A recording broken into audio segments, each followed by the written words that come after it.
Hey everyone, I'm excited to bring this video to you all. It's one of the most favorite DIY hacks that I have done to date. You can take a plain door, just like this one, and turn it into a beautiful custom wood door in just a few hours. I'll keep this video short and to the point, and if you haven't subscribed, I would really appreciate it.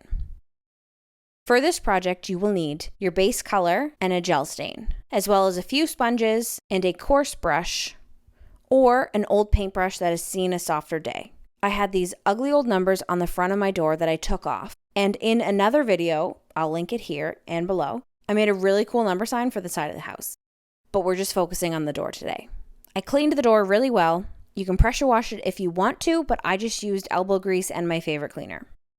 Allow that to dry really well before you prime it. I forgot to mention this project should absolutely be done on a dry, warm, sunny day. The sun will help each step immensely.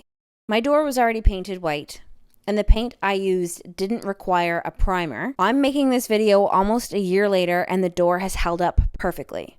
A lot of vinyl exterior paints don't require primers, and this is the only time I say that it's probably not necessary, but you can absolutely use a primer if it will make you feel better. Now you just need to paint your door in the base color. Do not worry about the brush strokes or the unevenness. You actually want it to be slightly uneven in this step for a dimensional look when you put the stain on. And do not put a second coat on. Leave it ugly and leave it streaky.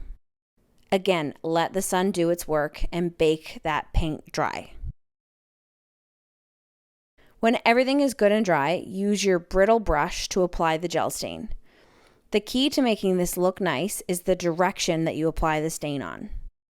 Think about wood grain and how a wooden garage door is put together and built.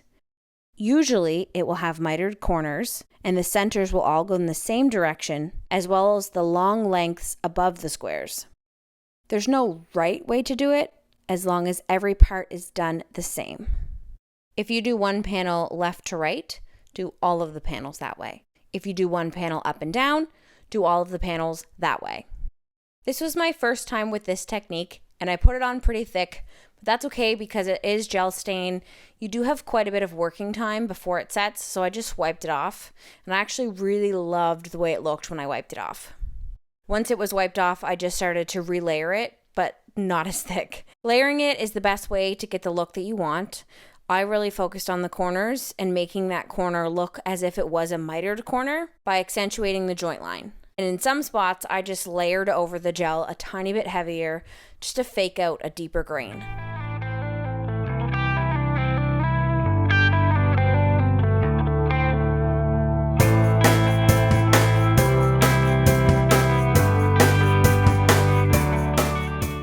I lifted the door up as I went to save my knees, and I just kept working away, layering it until I got the look that I wanted.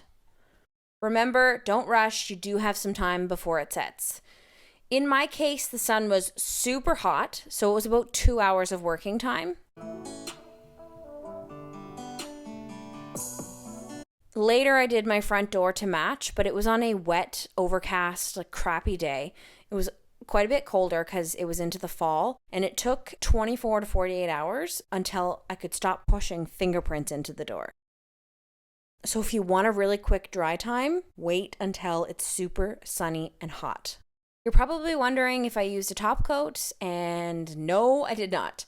Everything is exterior products, and again, like I said before, it's almost a year since I've done this DIY, and it's held up completely fine, and we went through a really crappy winter, so I don't really think you need a top coat. Again, like the primer, you can add one if you want to. I hope this helped you with all of your exterior door upgrades and saved you a ton of money. Thank you for watching. Let me know if you completed it. Until next time, guys, have a great day.